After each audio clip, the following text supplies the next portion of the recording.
Got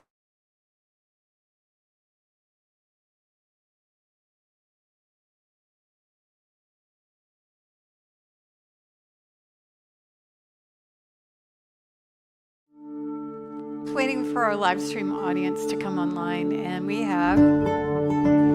made fun of these guys, 10,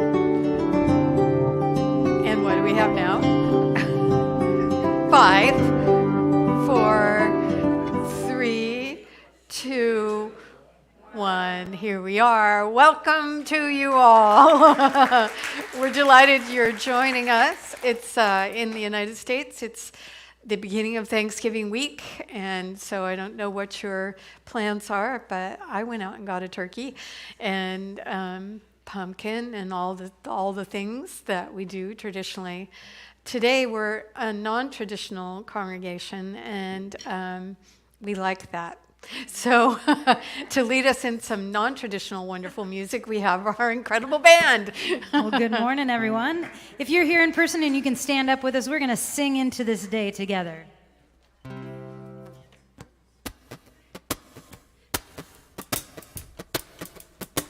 Swing open my heart, give thanks for the day. Gonna let love fill me up, get right back to the start. This is how I was made, free from the worry and free from the fear. I know Spirit is peace, loving kindness in me right now, right here. Singing, don't worry about a thing, 'cause every little thing it's gonna be alright. Singing, don't worry about a thing, 'cause every little thing is gonna be alright. Swing open my heart, swing open my heart, give thanks for the day. Gonna let love fill me up, get right back to the start. This is how I was made, free from the worry and free from the fear. I know Spirit is peace, loving kindness in me right now, right here. Singing, don't worry about a thing, 'cause every little thing is gonna be alright. Sing, don't worry. Singing, don't worry, no, don't worry about a thing, 'cause every little thing is gonna be alright. Let's sing, don't worry. Singing, don't worry about a thing,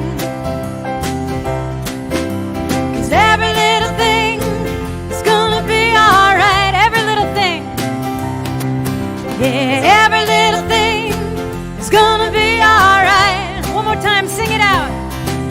'Cause every little thing is gonna be alright.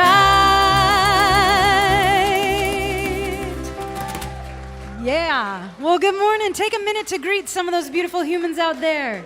If you're on social media, let us know where you're tuning in from.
At the right time, I am just where I'm supposed to be. right place at the right time. I am just where I'm supposed to be. I'm in the right place at the right time. I am just where I'm supposed to be. I'm in the right place at the right time. I am just where I'm supposed to be. Oh, my soul is welcome here. Oh, my soul is welcome here. I am getting the message loud and clear. My soul is welcome here.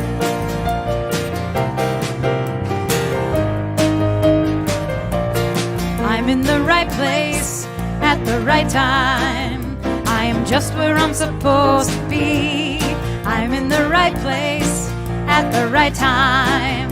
I am just where I'm supposed to be.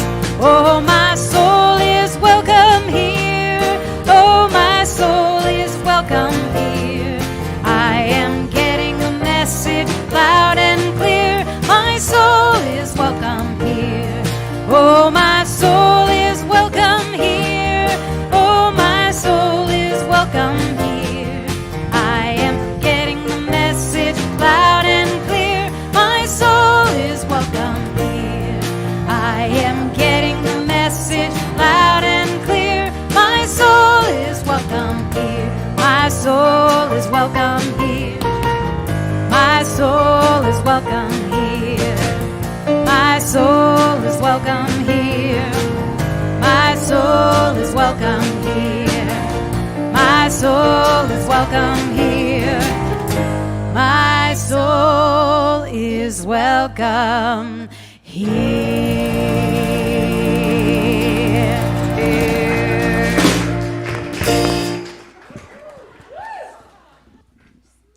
All right, well, we would love to invite any kiddos that are here who are joining us for the children's program today. It looks like maybe we have a couple. Maybe, where'd your child go? He's back there somewhere. We have these lovely teachers up here, and we do an awesome outdoor program. Rain or shine, really. Although once we get the sideways rain and 30-degree weather, we might do some classroom stuff. But for now, on a day like this, we get to go explore the outdoor property here, and it's really amazing. We're going to sing Hooray for the World and send these kiddos off to their classes. Hooray for the world, I'm glad to be on it. Hooray for the world, I'm glad to be on it. Hooray for the world, it's a special place. We got Mother Nature and the human race. The world's got trees and bumblebees, rivers and lakes and the open seas, mountains and valleys and animals too, and a sun that shines on me and you. Sing hooray for the world, I'm glad to be on it. Hooray for the world, I'm glad to be on it. Hooray for the world, it's a special place. We got Mother Nature and the human race. We got Mother Nature and the human race. All right, you have a wonderful time, and we'll see you in about an hour. 1, 2, 3.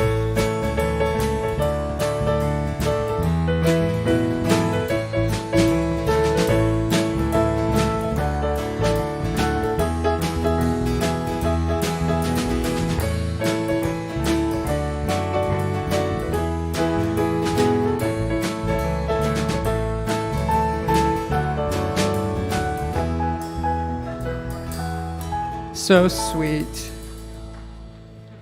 Kind of wish we could all be out there, don't we? Now, really.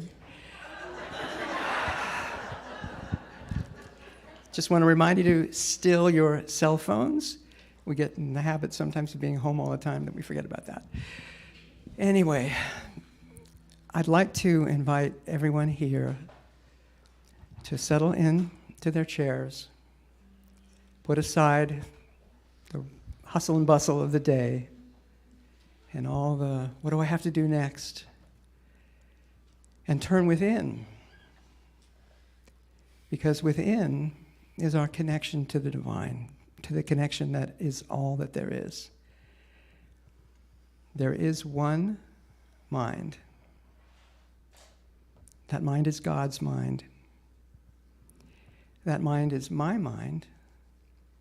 That mind is your mind. That mind is our mind now. Please join me in saying, and so it is. And so it is.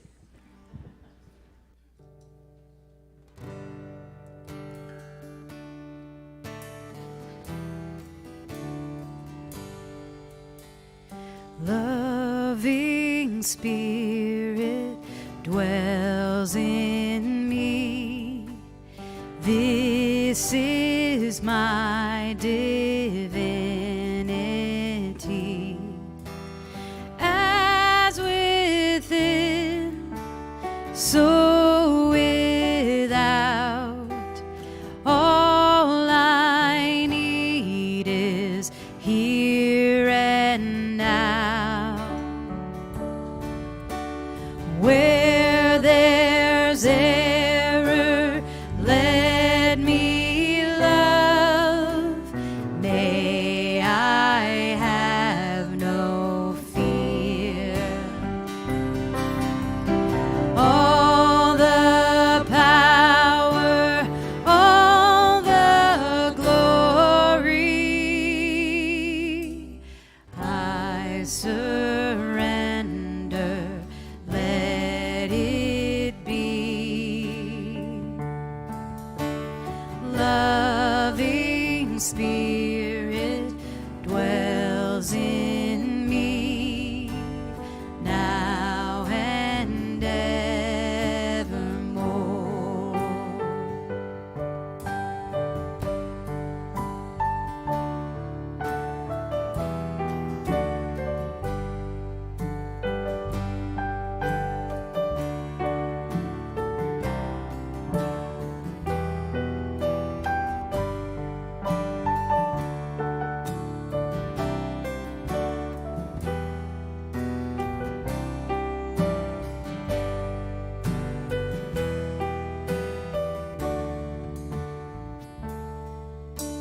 Loving Spirit dwells in me.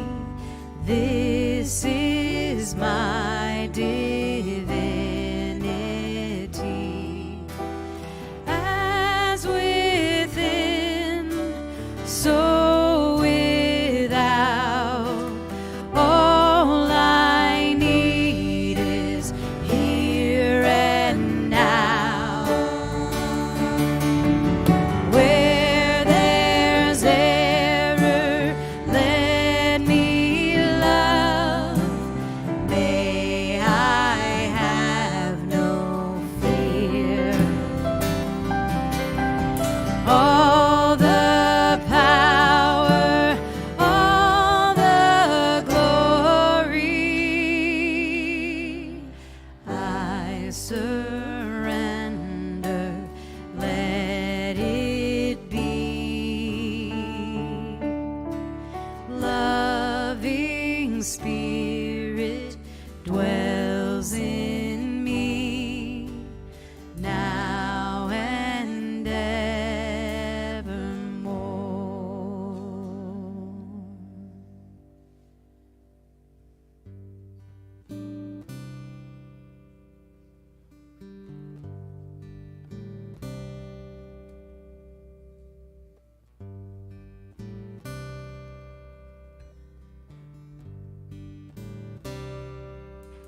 So sacred,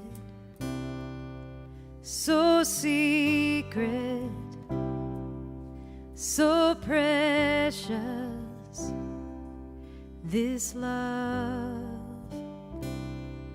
So sacred, so secret, so precious, this love. So sacred, so sacred, so secret, so precious,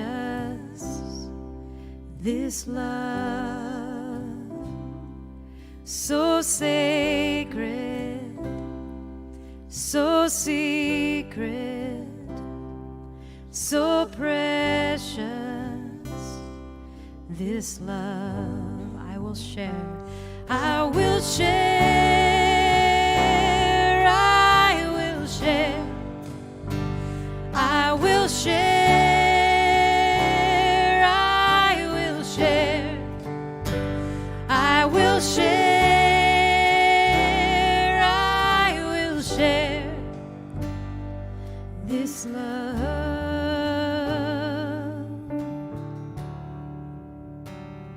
So sacred, so secret, so precious, this love. So sacred, so secret, so precious, this love. I will share, I will share, I will share, I will share, I will share, I will share this love. I will share, I will share, I will share, I will share, I will share, I will share, I will share this love.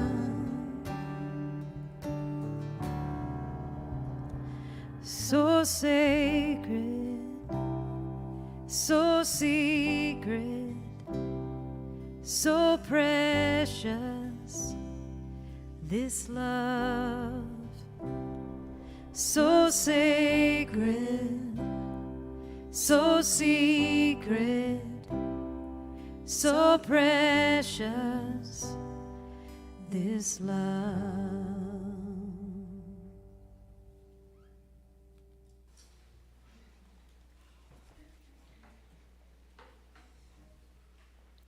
Thank you. I love that song. Well, so my topic today has to do with our monthly theme, which is the field of awakening. And the field of awakening has to do with a Rumi quote. So in case you're joining us for the first time, the Rumi quote, not in its entirety, but very famously says, out beyond ideas of wrongdoing and right doing, there is a field. I will meet you there. And so the field of awakening is at least my interpretation is that's what Rumi was speaking from and to. And because our theme for the year is grounded in spirit, and we're nearing the end of that theme, I thought it would be fun to talk about the individuals who have found themselves in the field and then have sought to bring to all of us the experience of being in a place where there's no ideas of wrongdoing and right doing, no ideas at all, just pure beingness. And so each week I've been talking about different saints, and I'll tell you a little bit about a 20th century saint in a minute. But I wanted to tell you a story first that sort of sets the tone. I chose a quote by Ram Dass. How many of you know about Ram Dass? Okay, a lot of people. He recently passed away and was a tremendous figure in 20th century into 21st century, speaking to the field. And so what he said from where he was what you meet in another being is the projection of your own level of evolution. And so there's a story, it's a famous story, I've told it before, but it's really worth repeating. It's one of those, stories that you find in every culture. So this one takes place in a land far away in a different time entirely, where travelers would travel not by motorized vehicles, but by their feet, and perhaps if they were fortunate enough, by a four-legged helper. So this particular person was traveling from the city where he had been, and he was in search of a new home. And so he came to the gates of the next city. And in those times, there was always a gatekeeper. And so the gatekeeper came out, the gate was closed, and the person said, I'm looking for a new home. What are the people like in this city? And the gatekeeper was illumined and said, well, what were the people like in your old town? And the person said, well, they were horrible. They were gossiping, and they were lying, and they were cheaters, and you couldn't trust them as far as you could throw them. And the gatekeeper looked at him and said, well, I imagine you'll find the people here to be the same. And the man went on. The person went on. So the next person who was traveling came later that same day, and the gatekeeper stepped out, and the person said, I'm traveling. What are the people like in your city? And the gatekeeper said, well, what were they like in the city you just came from? And the person said, well, they were wonderful. They were so welcoming. They were so hospitable, friendly. They would offer help when I needed it. They were terrific. And the gatekeeper said, well, I imagine you'll find the same here. Right? So to Ram Dass's quote, what you meet in another being is the projection of your own level of evolution. So you meet, I don't know if this is good news or bad news for you, but you meet, you meet people and you meet them at the level of your own evolution. And so the question then for me is like, well, how do we evolve better, faster, more? So that when we meet people, we are meeting them at the highest level of seeing and knowing that we possibly can. And so this brings me to the saint. This particular 20th century saint was named Thomas Merton. And Thomas Merton is one of my absolute favorites in terms of our culture. You know, I've been talking about medieval and ancient saints, both East and West, but here he was born in 1915. And he was actually baptized in the Church of England, Episcopalian, and his family was living in France at the time and then moved to New York during World War I. And so he was raised in New York and eventually became interested while he was at Columbia University in Catholicism. He had started by sort of being interested in Eastern philosophy. He went to see this saint, Eastern saint guy, whose name I can't give you because it was one of those long Hindu names. I practiced this morning, and I went, just tell him it was a Hindu saint. So he was thinking that this saint would invite him into being a disciple. But instead, this person said, you need to explore your own roots, spiritual roots, which is something that my teacher, Thich Nhat Hanh, would say. So the roots of the Church of England are Catholicism, you know, Henry VIII and wanting a divorce, Pope said no, blah, blah, blah. So that's how the Episcopalians came to be. You know that story? If not, look it up. It's really drama on a high level. So he started looking into Catholicism. He started going to a Catholic church. This is when he's in his early 20s, and he eventually determines that he wants to become a monk. And so he takes orders and joins a Cistercian Trappist monastery in Kentucky, and becomes famous because of his writings. And he has an autobiography, if you haven't encountered it, it's called The Seven-Story Mountain. But what happened to Merton is, as he was giving himself the space in that order to really go deep, he became more and more and more of a social activist, but also became more and more illumined. And so this is out of his illumined phase, this is what he said. Maybe you've seen this. Then it was as if I suddenly saw the secret beauty of their hearts, the depths of their hearts, where neither sin nor desire nor self-knowledge can reach. The core of their reality, the person that each one is in God's eyes. If only they could see themselves as they really are. If only we could see each other that way all the time, there would be no more war, no more hatred, no more cruelty, no more greed. I suppose the big problem would be that we would fall down and worship each other.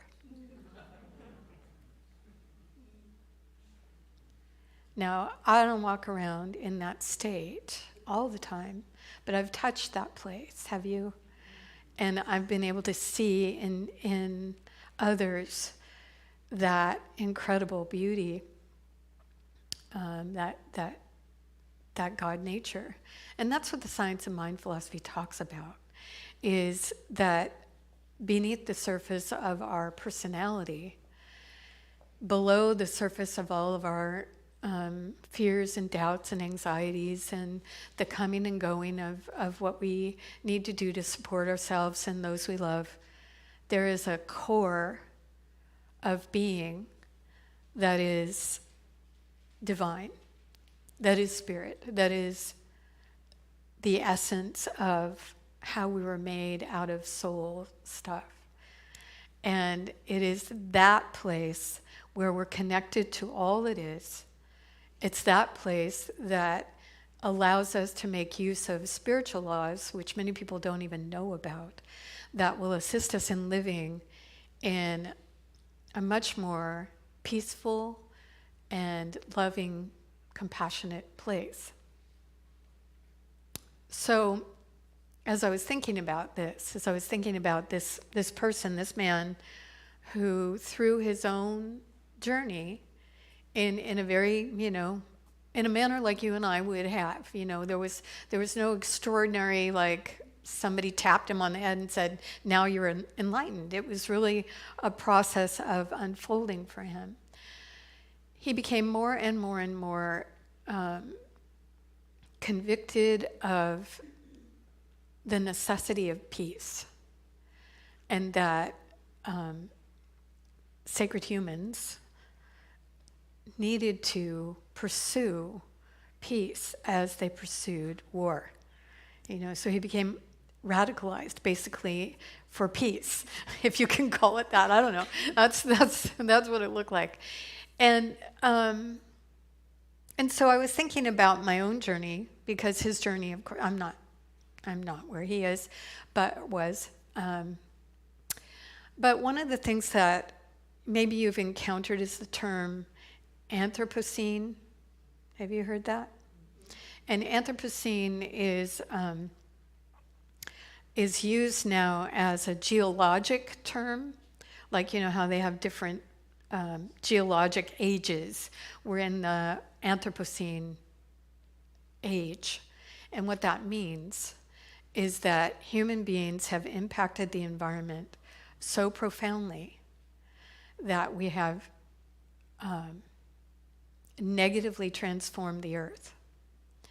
And so we're in the Anthropocene age where that has been occurring. This is not news. This is not a news flash for you, I'm sure. What we're talking about is climate change, the use of plastics, the view, and it's actually a view that a lot of us really were raised unconsciously in. It's not that we said, oh yeah, I believe in that, but more like it just was the way we were thinking about things, was we were viewing the world from we are and everything else is resource. And, we're not bad people. This isn't a shaming lecture here. It's just an acknowledgement that we had this sort of mindset of how the ecosystem was, and the ecosystem revolved around us. We're so cute. But actually, it turns out, and more people are realizing that actually that was a unskillful way of thinking about things, and had some long-term, far-reaching consequences that none of us particularly intended, but are now coming to pass. And so, while I've heard a lot of shaming around all that, and a lot of anxiety and fear, understandable, I would like to offer the spiritual way of transforming the way that pattern of thinking has been for sacred humans into a different way that is spiritual in nature. And what would that look like? So I go back to one of the earliest sacred texts that is known to humanity, the Vedas. And the Vedas are older than 4,000 years old. They were, the myth, the legend is that they were born from the mind of God, and were translated by the people of that time.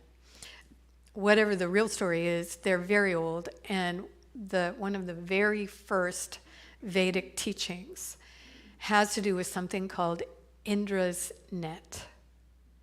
Some of you know this. Indra's net was portrayed, think of it as a multi-dimensional spider web. When I was in Costa Rica, I was privileged to go into the rainforest there, where they have really, really, really big spiders and really, really, really big webs. And so imagine that it's multi-dimensional, meaning everywhere, and it's as big as everything. And at every intersection of the web, it is said that there's a jewel. And so every intersection is a jewel that reflects all the other jewels in the net. So it's like the Matrix, if you saw that movie, only way more. Just as far as you can see, infinite reflection of the perfection of all that is, right? So Indra's net is a really great way of thinking about what's actually true about us. And the way that translates for me is that my view has shifted over the years from a sacred human-centric point of view to realizing that all things, everything is God, is spirit in form, everything. That means everything. It means, the food I eat, the animals, the plants, everything is made up of the divine, is one of the jewels in Indra's net, and that I'm connected to everything. And why is that important in this discussion? It has changed my view, so that when I am anywhere, I'm thinking about my connection to everything in a different way, where all things are equally of value, you might say, and they're not a resource for me necessarily. They are their own perfect beingness. And so it doesn't mean that I don't eat, obviously I eat well, but it means that when I eat, I'm thinking about the gift of that sacred expression and how I am receiving it. So a mandarin orange, that are now in the stores, by the way, those were grown in a county south of where I used to live. And they used to have a very short season because they weren't shipped from anywhere. They were just, you got them when they were there, and then they weren't. And so, for example, an orange, knowing that I only had 2 months to enjoy this particular kind, became very, very special a gift from the farmers and the trees, the rain and the soil, the sun, that I got to really savor. Do you follow? And when I began to pay attention to that level of connection, I also began to see people and animals and plants as brothers and sisters, as connections that were mutually supportive, that I could support, and that I was supported in this infinite, multidimensional web of incredible support. I have a feeling that this way of thinking is actually the precursor to living in the field of awakening. That it's a form of awakening to the reality of what's happening here, and is not obscured by a view of me, mine, but rather we, us. And I think that's probably where Merton ended his life, is we, us. And that's why peace was so important to him, was the understanding that you couldn't be anywhere without being in the presence of the divine. You couldn't experience anything without being gifted by something or someone all the time. And to live in a state of receiving gifts is quite different. And so I thought, well, here we are. It's the week before Thanksgiving. We have the opportunity to think about everything that we have. It's the tradition, at least in my family, where we give thanks for the people and everything that has supported us. And so, for me, it's an even deeper meaning now of living thanks, of breathing thanks, of walking the world in gratitude. Even for the people that I can't quite see the divine in yet. Even that. So I hope you have an incredible holiday. I hope that wherever you are, that awareness of the field and the walking in gift will support you no matter where you are. And I'll do a prayer for that. So please join me in that. We come together in the recognition that there is something within us all and within the world that is eternal, that is the ultimate yes, that has gifted itself entirely into beingness through all of us, through all it is. This one allows each of us to be connected in a web of support and gifting beyond the human mind's comprehension. And so I open myself this week to really walking in this beautiful world with all of its difficulties, recognizing how gifted, how truly gifted I am. I give praise for the food that I am able to eat, for the transportation that I am able to use, for even the frost and the ice, the snow, the weather of all kinds, for everything. And as I walk in this way in the world, something amazing begins to happen. More and more, my heart opens. My mind is freed from judgment, from ideas of wrongdoing and right doing. And I am walking in peace. For this I am grateful. And so it is. Thank you.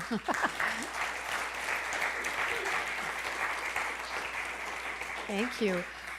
The ushers are preparing for the offertory, and I appreciate any of you who have the ability to gift the center with your financial source of money.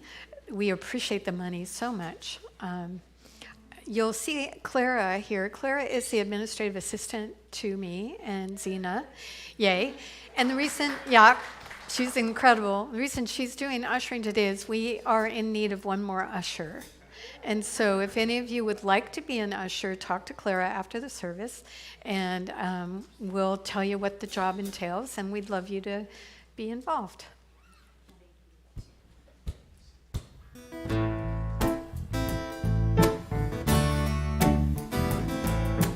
Thank you for this day, Spirit. Thank you for this day. Thank you for this day, Spirit. Thank you for this day. This healing, this healing, this healing day. This healing, this healing, this healing day for love. Thank you for this love, Spirit. Thank you for this love. Thank you for this love, Spirit. Thank you for this love. This healing, this healing, this healing love. This healing, this healing, this healing love for peace. Thank you for this peace, Spirit. Thank you for this peace. Thank you for this peace, Spirit. Thank you for this peace. This healing, this healing, this healing peace. This healing, this healing, this healing peace. Thank you for this day, Spirit. Thank you for this day. Thank you for this day, Spirit. Thank you for this day. This healing, this healing, this healing day. This healing, this healing, this healing day. This healing, this healing, this healing day.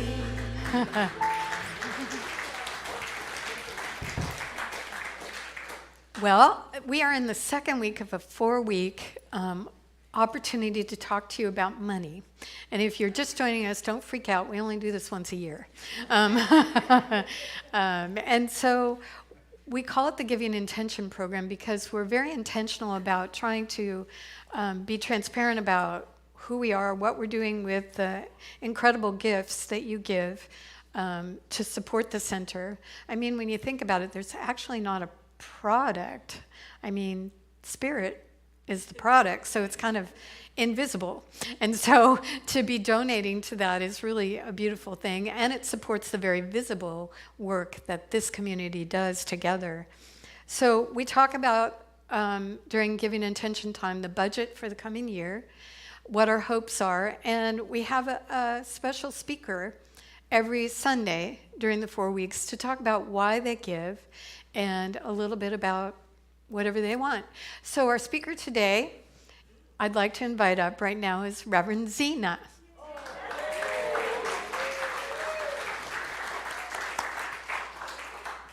It's so fun. Oh, thank you, Andrea. I got the memo this morning, so we're looking pretty flash right here. Right? Oh, wow. You know, I was putting a lot of thought into why I give, and I couldn't help to think inviting Patty up, and she said absolutely not. So her time will come. So I'm speaking on behalf of both of us in this share. So, like many of us, we began this journey of spiritual awakening and desire to grow spiritually. And it was purposeful. You know, our lives wanted to be better. That was sort of the impetus. So 25 years ago, we began in our first community. And there we were still learning about grow-up things like, what are we going to do for a career? What are we going to do for housing? What are we going to do? And so there was a sense of not lack, but there was a sense of, well, how can we give and still have all of our resources to give to ourselves? And there came a time where we really understood that to truly have, we start out by giving.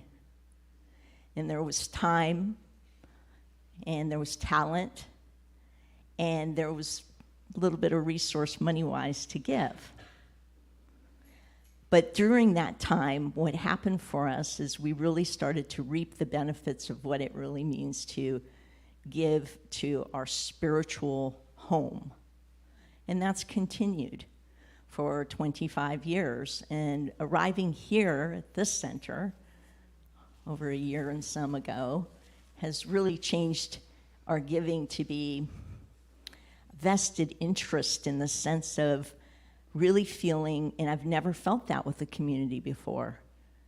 I always knew that I was being led somewhere, and arriving in this door, coming in here, being here with all you, each of you in your own special way has touched me and continue to touch me, and Patty too, that when we walked here, we were like, we're stakeholders.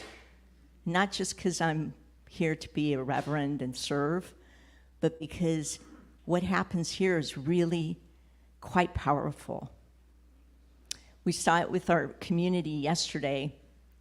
We were here for a whole weekend together, and the amount of outreach that happens from this as the hub of something greater to bridge out and bring that light of spirit to the greater community of Bellingham, to our different initiatives to help the homeless, to give people an opportunity to do simple things like their laundry, which for many of us is something we maybe even take for granted. And so the community is not only about serving ourselves, but serving others. And so I look at it like a circuit, and this circuit is spirit, and the money that we offer to the community is really currency.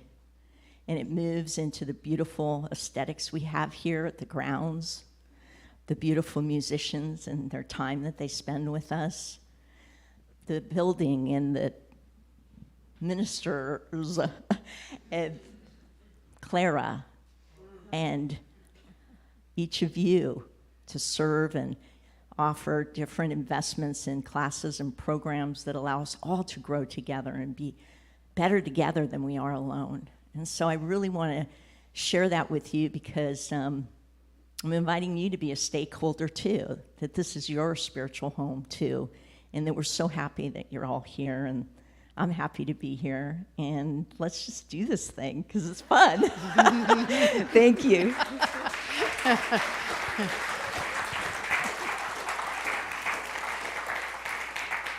I like that, stakeholder.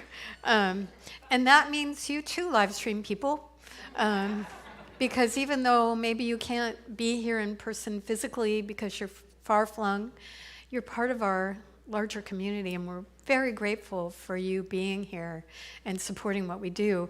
So let me just briefly tell you what the plan is for the coming year. I think I said last week that a number of things have conspired in my own life to make it very clear that I need to work a little less. And so I'm going to be moving to 3/4 time. And Zena, thankfully, is going to be moving to 3/4 time. She's been not even half time. So you're going to have 2 ministers, which of course means that financially we're going to need a little bit more to support us both. I'm taking a little bit less, and she's taking a little bit more to make that balance. In addition, we do have a lot of programs that we do. And so all told, between everything, what we would love to experience was gifts of pledges for the annual year of $205,000. Now that sounds like, whoa, I might be able to give like $5 a week or something, but I don't know about that. But you know, it's amazing, really. That is actually very close to what we are going to be receiving at the end of this year by all the people giving all that they do. And so we would love you to consider giving. Last week I used the analogy of I had gone to Starbucks and had kind of a bit of a shock because the latte I used to pay less for is pretty much a big old dent in a $10 bill now. And I was saying, could you give what you pay for a latte?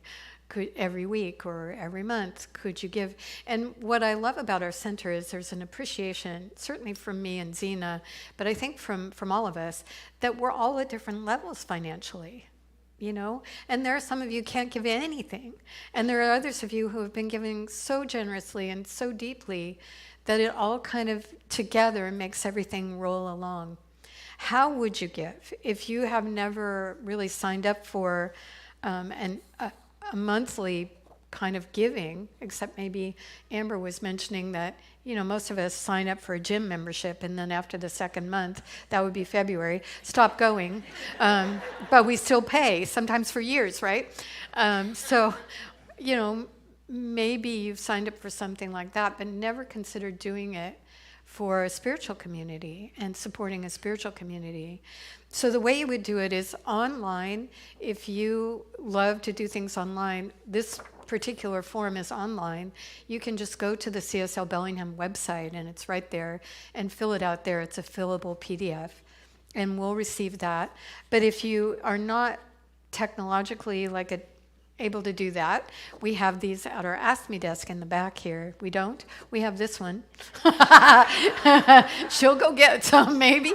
Anyway, what you do is there are 3 different categories of giving. And so obviously, if you can only give a small amount, we would invite you to fill out the first line, which is general fund, which pays for the lights and for the music and for me and for Zena and Clara and everything you see here. If you have extra that you would like to give, we have 2 other ways you could. One is for maintenance and renovations. We are hoping to be able to move the process along of building onto our office space another room, a large room, that can be utilized. That's an expensive little proposition. Believe it or not, conditional use permits involve lots of money. So that's happening. So you could give money to renovation, and that would allow us to get that ball rolling even better. And then, as Zena mentioned, we have a lot of programs that support people experiencing homelessness and in the hope of helping them find a way out of that. And so if you wanted to give in a 3rd category, that category supports all the work we do for Love Laundry, for Family Promise, for all the things we do in a giving way. So that's what this is. And you can, at any time, call the office. This is totally confidential. The only people who know about it, I don't even know about it, but Clara does because she has to do the bookkeeping of putting it all in. So let's say you get a raise and you think, well, I've been giving $100. I can give $120. Just call Clara. She'll be happy to up your pledge. But sometimes what happens is you're working for Amazon and all of a sudden they say, oh, we don't need you anymore, bye-bye. And you've pledged $500 a month because you really love what's happening here, but you're no longer the tech giant person that you were. Call Clara and say, can't do that. And why would you call? We base our entire budget on the pledges.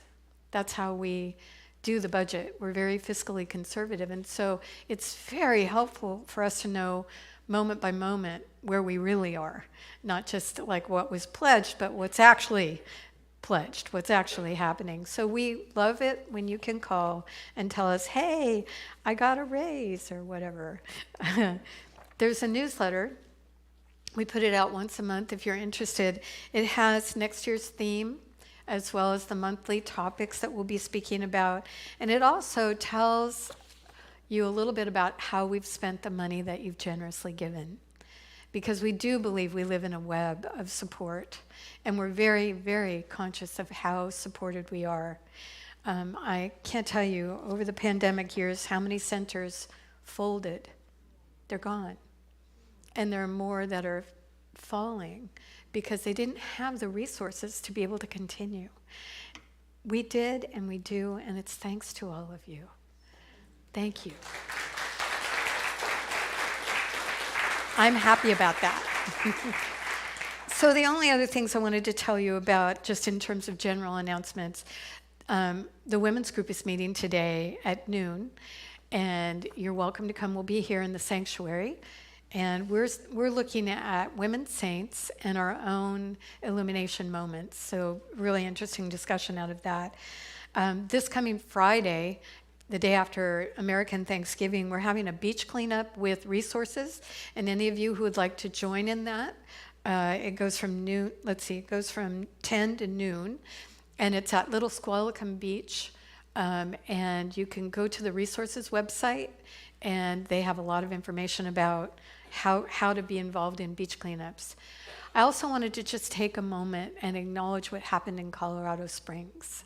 And I don't know if you heard about that, and I always hate being the bearer of sad tidings, but there was another killing of LGBTQ folk in a nightclub in Colorado Springs. And the reason I'm bringing it up is I wanted you to know what CSL believes, feels, and that is we believe love is love, and we believe that all people should be given the freedom to express love in the way that they are called, and so we support the LGBTQIA plus community, and we join with them in a deep level of grief that still in the world there is hate, when really all that's happening is love. So I wanted you to know that that's the CSL Bellingham as well as our overarching organization's view, and that we join together with our hearts and our minds in sorrow for the families that have been touched by this tragedy, for all of us, because it touches all of us. And so that I wanted to speak to today. You'll find a short statement on the CSL Bellingham Facebook page, just saying that, just what I said. But that's where we stand. And what we stand for is becoming the place where our love is our legacy. So thank you for coming today. Let's stand and sing our way out of today. All right. Well, we can shake off some of that grief and let's get funky a little bit for this last song. Let's get funky. All right.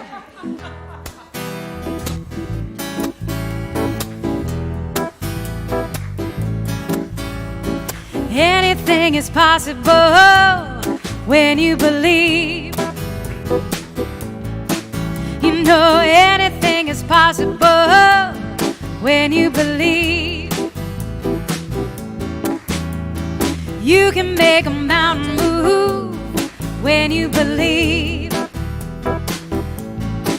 You know you can make a mountain move when you believe. Don't you know that you can change your life when you believe? And don't you know that you can change your life when you believe in yourself? In yourself, when you believe in yourself, when you believe in yourself, when you believe in yourself, when you believe, we're gonna make a miracle when you believe. You know you're gonna make a miracle when you believe. Everything you want, you got when you believe. You know everything you want, you got when you believe in yourself, in yourself, when you believe in yourself.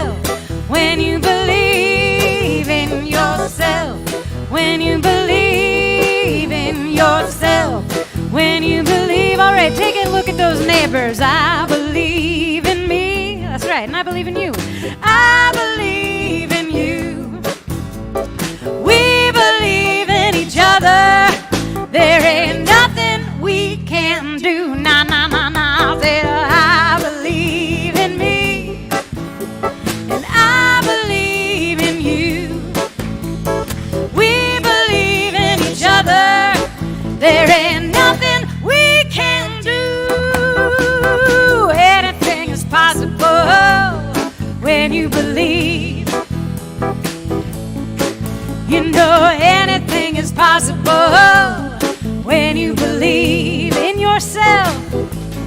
In yourself. When you believe in yourself. When you believe in yourself. When you believe in yourself. Yeah! Thanks for dancing and singing and being here with part of this community. We're so thankful for you, and we'll see you again next week. 1, 2, 3, go.